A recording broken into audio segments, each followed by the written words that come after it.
The eighth core principle of the first pillar of Oneness New Thought is that life is about the balance of freedom and interdependence.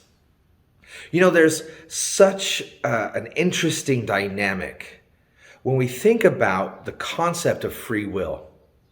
Oneness New Thought believes in this concept of free will, that as the divine has become us, it has afforded us all of its creative prowess in what measure we can contain through the application of love.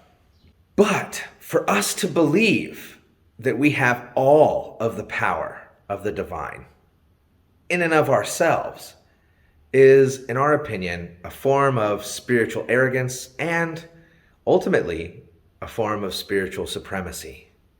However, we do believe that a measure of that divine creative power is in each and every one of us, an equal measure, an equitable measure, an identical measure amongst all human beings.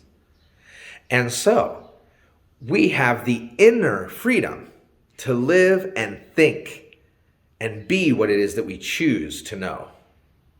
That means that there's nobody that can force ideas into our heads, although we can find ourselves accepting some pretty crazy ideas into our own mind. But our inner space is absolute freedom. However, our outer space, all of the space that we share with the rest of humanity and with the rest of nature, all of that is an interdependent system. And what does that mean? Well, quite simply, it means that we can't do this alone.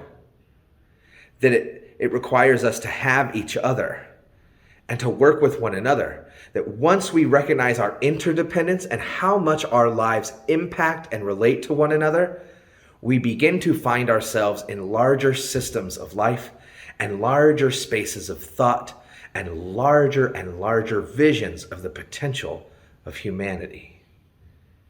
And so we are seeking to balance our complete inner freedom with our complete outer interdependence. And that is the eighth core principle of the first pillar of Oneness New Thought.